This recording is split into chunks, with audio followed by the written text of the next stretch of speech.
about these magformers? Magformers, I think that they seem to be a very flexible tool for understanding mathematics and playing with mathematics. One of the marvelous things, it seems to me, is that they can make 3D shapes, or three-dimensional shapes, accessible both to children and to students in secondary level and indeed in third level. So they can be used in many different ways to explore mathematics. And their flexibility is, I think, a key attribute which is very, very important. Could you tell us how magformers can be applied to mathematics education? Well, in so many ways, you know, for example, with young children, because they are different colors and different shapes, even preschool, they can be applied for classification, and that's one thing which there are many products which allow this, but with the magformers it's more dynamic. They can play in interesting ways, so there's classification.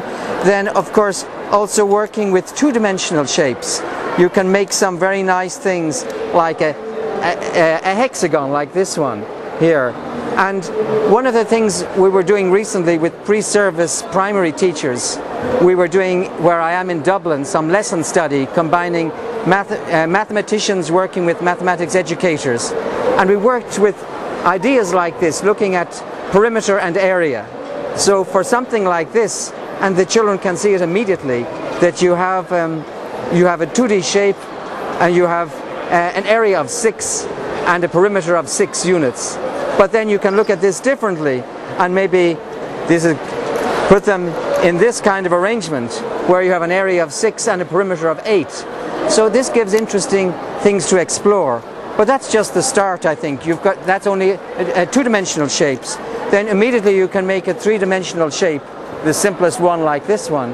But so what can you do with that? Well, many, many things. Even if you extend to older students, you can look at issues in graph theory, coloring problems of maps on a plane or on a sphere. It's very interesting. So that brings more complicated and advanced topics like the four-color theorem. You can also look at Euler's formula. When you take the vertices, subtract the number of edges, add the number of faces, and we always get 2. So when we have an open day in my institution in Dublin, in St. Patrick's College, one of the things that students of all ages really like, because they don't know it in the schools in Ireland, is to take a figure like this and count the number of vertices, 1, 2, 3, 4. Count the number of edges, there are 6 of them. 4 less 6 gives you -2. Add the number of faces, add 4 and you get 2. And students are surprised when they see that it doesn't matter what shape, you can take the horse here or the cat or the dog and do exactly the same. Of course it's more complicated to do the counting, but you get the same. And this is a deep idea in mathematics which was realized in the 18th century by Leonhard Euler from Switzerland.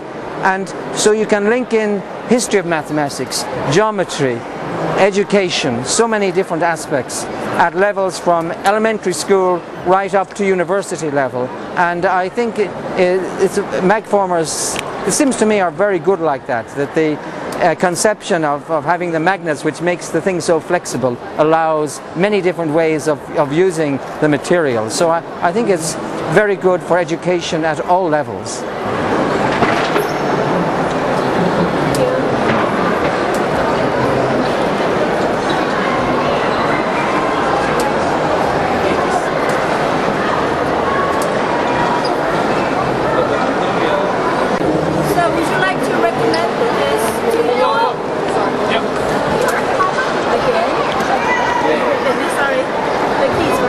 Sure.